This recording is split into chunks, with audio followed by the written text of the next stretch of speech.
Hello and welcome to the Heartbound Editing Podcast. This is episode 13 of the weekly Story Savvy series, where we tackle the 52 biggest self-editing topics and tips to help you make your good story great, as an aspiring author asks me, a developmental editor, all of the questions that you have wanted to.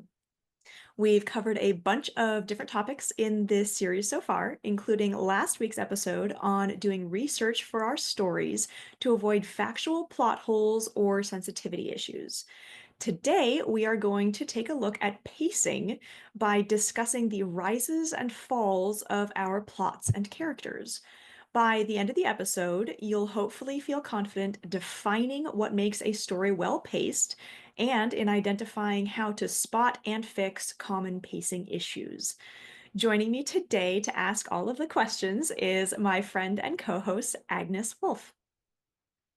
Hi, I'm an aspiring fantasy author who hopes to release her first middle grade fantasy later this year, and also the host and founder of Authors Alcove.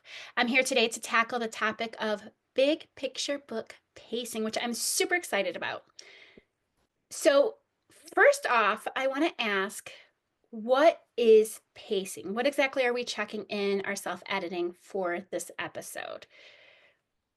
There are as many definitions of what pacing is as there are authors and editors out there who have an opinion. So, here are the ways that I look at pacing collected from various books on craft and my own experiences as a writer and an editor. First of all, it is giving the reader enough time, but not too much to cover each thing that happens. So, balancing the right amount of brevity or providing details at all times. Second, it is maintaining a good balance between high intensity and low intensity moments, which means keeping things interesting often enough and in the right places, but also letting the reader process and take a breath often enough in the right places. Third, it is using scene and chapter breaks to present the story in correctly lengthed bite-sized pieces. Fourth, it is using variety in the type, emotion, intensity, direction, change type, and outcome of scenes to avoid burnout or boredom from repetition in the reader. And then I forgot what number I'm up to. I think it's fifth, is making sure that each scene in the story always has momentum, moving towards or away from something meaningful and avoiding describing things passively without, or that are happening without direction. So, how can we tell when the pacing or emotional rhythm, or whatever else you want to call it, is off? That is really the overarching question for this episode. So let's just plow ahead for the moment and hopefully that will feel answered by the end of the episode. Okay. So, how can we tell if we are describing something too much or too little? We'll definitely go into this more later in the series, like at the line level, but at this stage, let's go ahead and take a look at the very big picture for this. So, on a scale of 1 to however many you want to work with, how vital is an aspect that you are looking at, or a character or event or etc., to the main plots? The amount of description that that element or aspect or whatever gets should match that number. So your protagonist, hopefully, is going to rank number one on importance for character importance to the plot, or at least it should. So they get the most description without it feeling like it's too much, though still, using good judgment is a good call to not go overboard on describing them. However, a character with minimal or no speaking lines, or who only shows up in one scene, or could be replaced by just about any other character, should be scoring very low on whatever metric you're using to rank this, and therefore should be getting a similarly reduced amount of description or page time, or however you want to count that. Genre is also going to have a lot of influence on this topic as well. So, knowing what your readers expect as far as how immersively detailed or how, sparsely action driven the story is very important. That's why we cover genre and audience so early on. The last point that I want to touch on here is that you can also just look at the length of the chapter that you are worried about being overdescribed or underdescribed if you are confident that you're splitting your chapters well, which we'll touch on a little bit later. If it's too long, look at where you may have gotten too much in the zone with describing things in very, very deep detail more than is needed, and how you could trim that down. If it's too short for your ideal chapter length or scene length, then look at how you could add more meat to the scene with more things happening, using more scenes to describe the setting or events and that kind of stuff to bring it up to that ideal length. So you can kind of judge. It's not foolproof at this point, but if you really feel like your scenes are more or less consistent, you have outliers, those are often hints that it's underwritten or overwritten. So, this is one of those things where I know because I actually like when people break this, but where you have to know the rule before you can break it. So I'm going to bring this up. But you mentioned chapters earlier. What is a bite size? What does that matter? Should we break chapters where things are wrapped up between scenes or right before climaxes, like mini cliffhangers? So that's the overarching questions. But I'm going to preface this with I love the absurd. So Huh? like but it's one of those things where it has to be the right book to be able to break like this and have it. And there's certain authors who I absolutely adore who like totally break this. And I like they'll have like one sentence. Jasper Ford is one of them. But like some of my favorite authors do this. But this is also one of those that I know that you have to know the rule and do it well before you can break it. So let's just start off with should we break chapters where things are wrapped up between scenes right before? What is the best rules about that? Yes. So I totally agree for starters that if you have a rule established, then when you break it and you do so intentionally, it can be great, but you have to have the rule established first. So, uh, bite size is basically what it sounds like. It's incredibly rare to find books that aren't split into chapters of some length, of some kind, for a very good reason that we all know that books are easier and more fun to consume when they are parted down like that. My favorite analogy for bite-sized chapter lengths is that many, many more people, including myself, would rather sit down and eat a whole bag of potato chips in one sitting than would happily eat one giant potato in one sitting. So that's basically what we're doing with our whole book is we're breaking it down into literally consumable smaller portions. However, there is a happy middle ground in this. You don't want to have 100 one-page chapters for the most part. Your genre will often dictate chapter length a little bit, such as high fantasy being far more accepting of longer chapters than, let's say, contemporary romance. But the rule of thumb for genre fiction, which is what we're mostly talking about editing in this series, is 1.5 thousand to 2.5 thousand words per chapter. You can't really go wrong in any genre if you're aiming for that middle ground. And even in high fantasy, which allows that longest, I strongly suggest keeping your chapters under 5,000 words whenever possible. As for where to split chapters, there are two different right answers as far as I'm concerned as an editor, which are the two that that you mentioned actually. So to go into detail on those, option one basically treats scenes or a grouped set of scenes that go together as chapters, basically synonymous with chapters for the most part. Both are containing a single major event for the story, the lead up to it, and the fallout, and it's this nice little encapsulation around the main event of that scene and or chapter.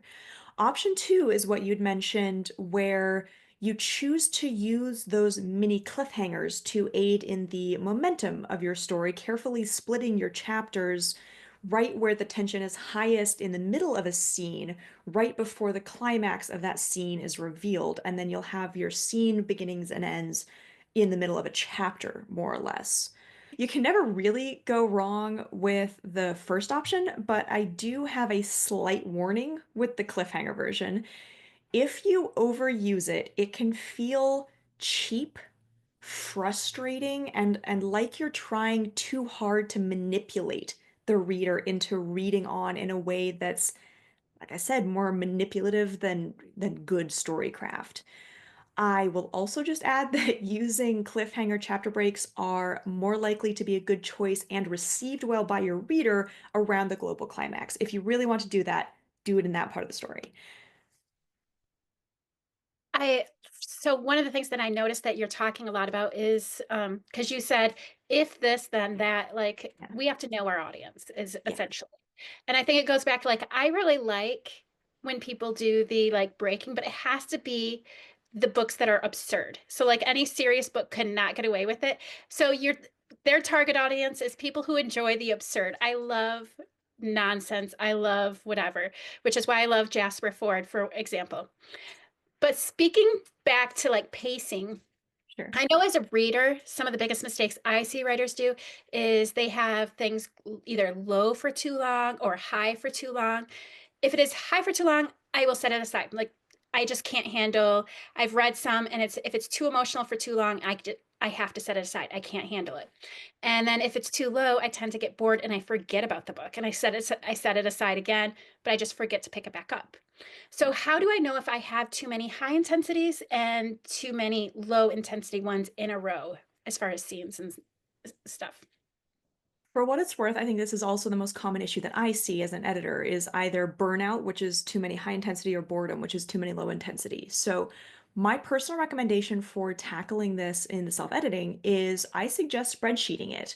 And I know not everyone is a spreadsheet person like I am, but it can be very helpful. And it doesn't matter if this is on a computer, if you're doing this on a line notebook, just having that sort of structure can be very helpful. So make a list of each chapter name, or if you want each scene name, if you haven't decided on your chapters yet.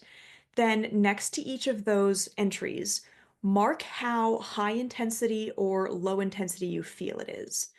You can pretty much do this any way you want to, but I will often use a plus or minus sign, or if it's extreme, a plus plus or a minus minus, just to kind of have a very quick visual gauge for where that scene is on an emotional scale.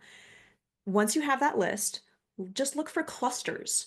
If you have a run of lows together, a run of minus signs together, then look at where you could bring the interest or the tension up or make more things go wrong, whatever you want to do to kind of break up that run of lows. If you have a run of highs together, a bunch of plus signs all in a row, then look at where you could let your protagonist, and therefore the reader, take a breath and process whatever high tension things have been happening on either side of that. I love that. Because like that was something that I don't know, like I loved what you just suggested about the plus plus minus minus plus minus. And like you don't even have to do a spreadsheet really. You can just put at the beginning of your chapter or beginning of your scene, depending on how, because some people break it up with scenes, some people break it up with chapters, whatever. You could just do that even right in front of that, like as at the name, and then you just kind of scroll through. I really like that. That's not something I thought of. And like I think it's going to help me in my edits now. I really thank you so much.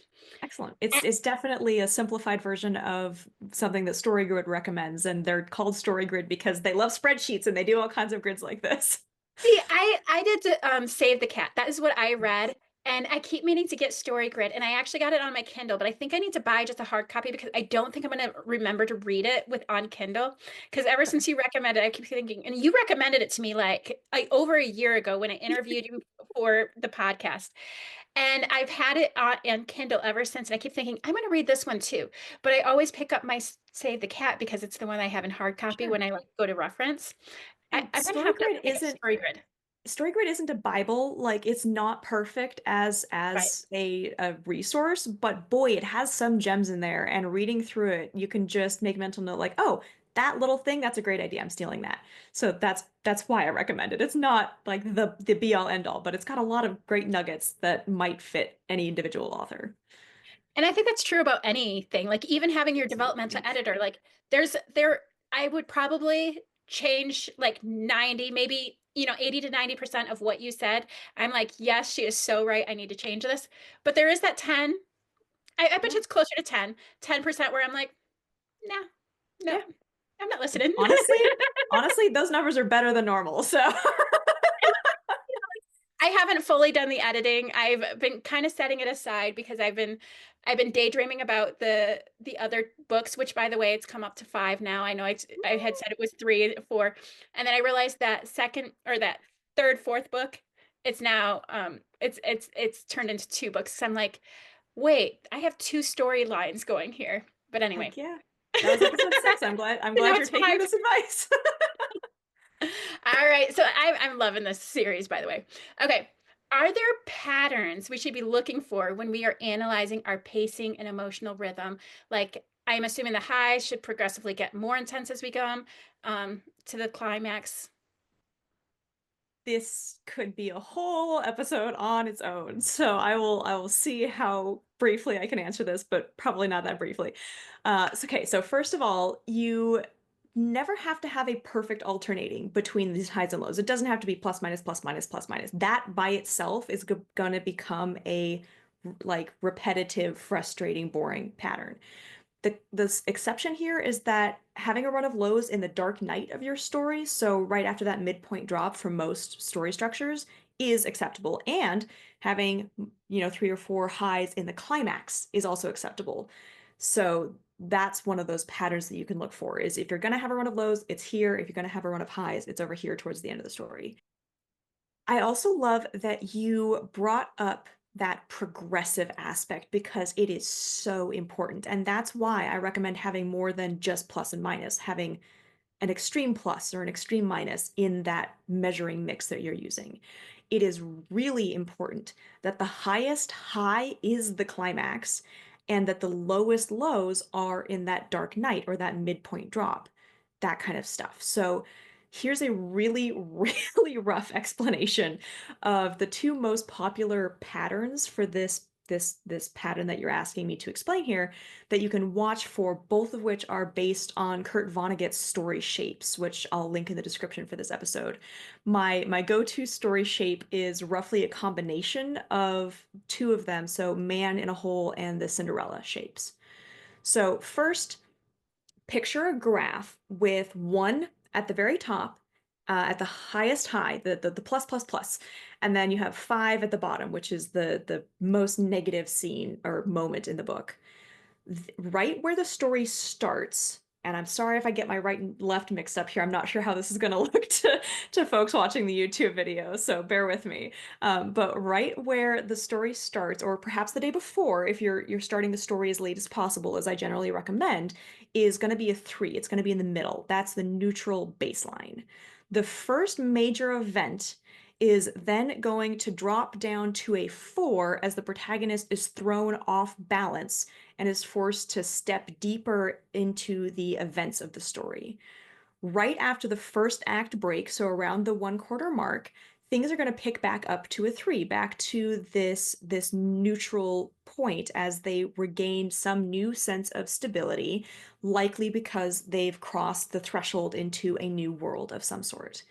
Things keep building up to a false high of a 2 over the second quadrant, and that you want them to hit that sort of false high before it drops all the way down to a 4 or a 5 at that midpoint shift, that midpoint drop that we've talked about in previous episodes.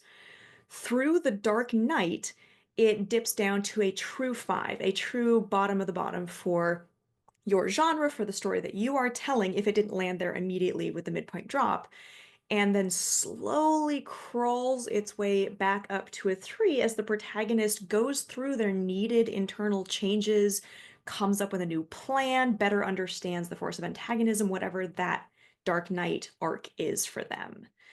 Then the climax, around the last act break, maybe into the last act, wherever you're placing that for your story, peaks at the 1, and it's expected that that 1 is going to be, that's what makes it the climax. If the climax isn't the 1 in your story, it's not going to land right with the reader. And then after that, it's expected that it might ease back off into a 2 of in the resolution, so between the climax and the end, as things get metabolized and the adrenaline comes back down. But you'll notice that you started at a 3 and you want to end at a 2, if especially if it's a prescriptive story, which most genre fiction is, so that you're showing that the story was worth it because the starting point is a point worse off than the ending point, which means the story was worth telling, it was worth going through for the protagonist, all of that kind of stuff, showing that the new normal is better than the old normal was. So you can do this on a graph, you can do this on pen and paper, you can just do this in your head, whatever you want to do for that. Um, but the caveat that I want to add to this is that I've given this false impression that it's this nice smooth line. It's not. I highly recommend when you're charting them, yeah, when you're charting it scene by scene, the whole like 2 steps forward, 1 step back is a great idea. And that can be 2 steps back, 1 step forward when that line is going down. And having that variety within that overarching arc is good storycraft. And I think even just thinking of a mountain, because a mountain isn't like this. A mountain is like, Yeah, whoo. And so like just thinking of a mountain. And I'm gonna completely be honest here. So yeah, I do struggle with ADHD a lot. And you, as soon as you said Kurt Vonnegut, cannot say his name. He is like one of my favorite authors. And so like I literally like zoned out, and I'm so glad I get to watch this video again because I'm like, and I started thinking, Breakfast of Champions. I remember something when I was, like I started telling myself, and I'm like, oh, wait, what did she say? So, yes, he is one of my all-time favorites. And it's excellent. because I have so many memories of reading his books, and yeah, but I like a little bit of absurdity. So, anyway, back to the questions. So, one of the things that I felt that I was doing in the first couple of my chapters, and like I like my first full draft, the first like 10 chapters really, is that I tend to plod along. What are things we should do to be sure that we are not boring our reader? And I still feel like I need to work on that with my first couple chapters, but like that was something that I know I really struggled along, especially in the beginning of my book. That is a common issue, so don't feel too bad about it. The answer to this is basically the last 2 bullet points that I had in my very first answer for this episode. So, first and foremost, make sure that each scene in the story always has momentum through 2 checks that you can do on this. First, make sure that something meaningful changes in the scene, which affects how or in what direction the story moves forward.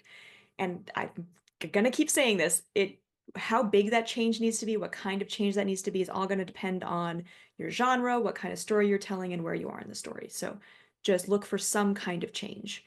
Second, make sure the scene has something pulling the protagonist forward that they want or pushing them forward, which they are avoiding.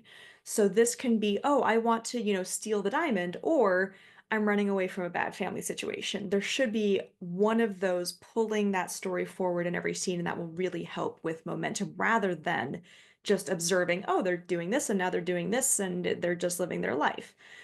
So, moving on to other bullet points there, having variety in scene type or having variety of any kind can help a lot with a plotting book, chapters, or scene, or whatever measurement you're looking at, including a variety in scene type.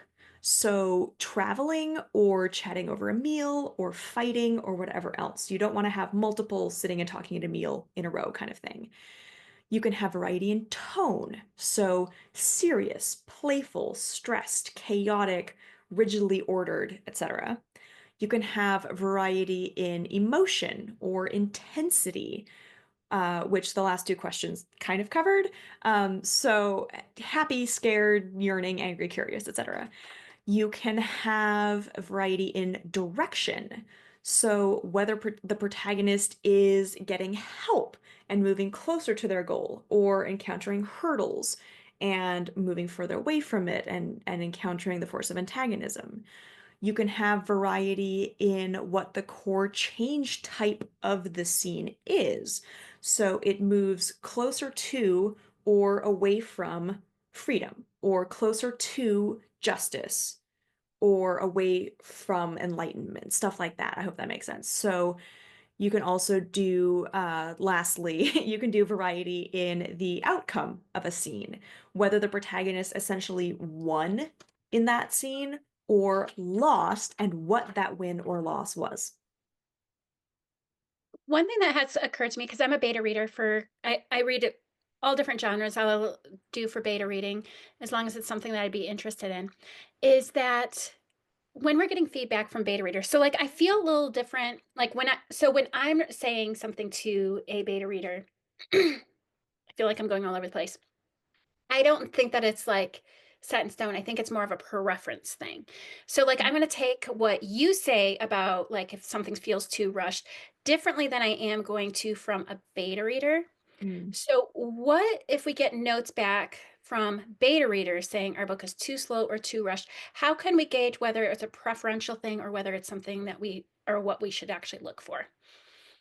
This is a great question and pretty applicable to all beta reader feedback. So hopefully, if listeners hear this and they have similar issues, this will still be helpful. First and foremost, I recommend asking for further details from your feedback reader if that's remotely possible. Just like, hey, can you jump on a call? Can we talk about this for 10 minutes? But there are a few common things that you can look for if you specifically get beta reader feedback on your pacing issues. So, if the whole book is slow, according to your beta reader, that can often be a lack of strong, present, or impactful goals or motives propelling the story along its path, in which case you should look at taking those up a notch as much as you can. It could be a lack of tension and conflict. When things are too easy or too coincidental or too lucky, like we've talked about in episode 11, that can definitely come across as slow pacing. In that case, I suggest revisiting episode 11 and that brainstorming exercise that I detailed there about reducing that plot armor impression to casual readers. It might also be too much description of things that don't really matter to the plot or protagonist's arc, which is often called fluff or shoe leather or purple prose or overwriting or the like. In this instance, I recommend either setting the issue aside until we get to the episode in this series that will cover this much later, or just doing what you can now to really go through and make sure that there is an emotional, plot relevant, or meaningful character relevant reason to each paragraph as much as you can. Lastly, it can be a general lack of interesting aspects to the book. So, if you think that's the case, if your beta reader says that's the case, I suggest doing a lot of brainstorming around how you could push any and every aspect of the book to be more unique or emotionally charged or innovative and just see how you can move those different parts of the book in a more interesting or innovative direction. On the other side of that, if you get feedback that the book is too fast from your beta reader, then here's what I suggest. First and foremost, it could be that you are simply trying to do too much in one book. If you think that that might be the case, if that's what your beta reader is saying, I suggest revisiting episode 6 of this series on possibly splitting that story into multiple books so that they all have more room to breathe and assess if that might be the right answer for you now that you're getting that feedback. Second, on if it's too fast, you can check to see if you have gone too much in the direction of making everything too interesting at all time and aren't letting the protagonist or reader breathe, take a breath. In that case, I suggest that you make a list of the big moments in the story and make sure that they are properly processed by the protagonist and other characters in between them. Specifically, you want that processing to happen as soon as it makes sense to do so after the big event, and to do so in enough depth and detail that it really supports whatever choices or internal changes you want to come out of it for that protagonist arc. Third and last on this, which is basically another approach to that same issue of not letting the reader breathe, see what you could add in to space out those high intensity or fast paced parts. This could be disadvantaging the protagonist in some further way so that it's harder for them to reach each next step. It could be a subplot designed to complicate the path to the climax, or a bunch of other options where you're just adding more content to space out that high intensity burnout. And if you do this route, I do recommend that you again go back to the episode where we discussed possibly splitting your stories and make sure that you don't now need to do that so that you have two better paced books. So I know we need to wrap up, so I just want to ask one last question. I feel like it's kind of restating what we've already stated. Like I loved the thing about the plus and minus. I love the like, going up to the one. But what are some actionable steps we can take to check the pacing in our own work? I've got a couple of actionable exercises for this. So if you make a list of your major moments for the internal and external plot, if you're playing with both, and rate them by how big they are or are likely to seem to the reader, are each of those big moments getting an appropriate and proportionate amount of addressing? Or is that off in either direction? So too little addressing, too little description for the big things, or too much description and addressing for little things. Just make a note where those need to be adjusted and in what direction. Then later on, you can go in and actually make those changes. The second exercise is, do you have a nice mix of emotional rises and falls, or is your story just plodding along like we were talking about earlier? Do you have enough emotional rises or emotional falls, and do you have too many in one area or another? Again, we've already talked about this. So if you spot an issue, an area of issues around this, could you fix it by rearranging the order of scenes that you already have written and tweaking them to make sense in that order, or by changing the tone or outcome of a scene? So rather than adding or subtracting, can you just use what you already have and tweak it to make that fit better? Exercise 3 is, are the events in each chapter motivated, at least in some small way, by moving towards or away from some global goal or motive?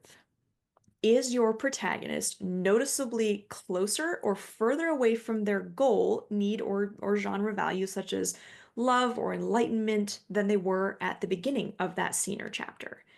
If your answer is no to either of those questions, what moment or change could you add to that scene to keep up that momentum and interest? We will definitely go into this one a lot more heavily in a later series when we get down into the scene by scene sort of structure. But looking at it at this point, if you're worried about your pacing, can still be worth it. Well, thank you so much. I found this particular episode one of my favorites that we've done so far, and I think it's because you gave me some actionable steps that I'm like, okay, because like I know that I have some pacing issues, but I Hmm. also am like, okay, I can go by what you said when you read it, but I want to be able to look at it and once I'm all finished, because I might be adding, subtracting, and then I might have a totally different type of pacing issue once I've corrected the pacing issues that you suggested. So, like, this has been such an amazing one. Thank you so much. I really appreciate it. Excellent. I'm glad to hear it, and you are quite welcome. Next week, we will go over using a very rough blurb to check the very biggest overview of what shape our story is in. For now, I really want to thank all of our listeners and everyone following along with this series. We would really appreciate it if you would help us out by liking and subscribing to the Heartbound Editing podcast and the Authors Alcove podcast, where you can find lots more content for fantasy authors and readers beyond this joint series. And if you haven't already, I encourage you to check out the Authors Alcove community on Patreon or their new membership site at authorsalcove.com. Thank you all so much. Yeah. Bye.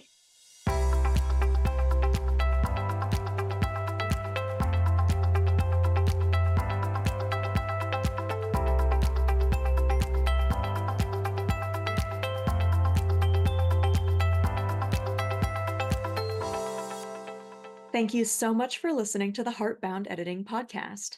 I look forward to bringing you more content to help you make your good story great so it can change lives and change your world. Follow along to hear more, or visit my website linked in the description to learn how I can help you and your story to flourish. See you next time.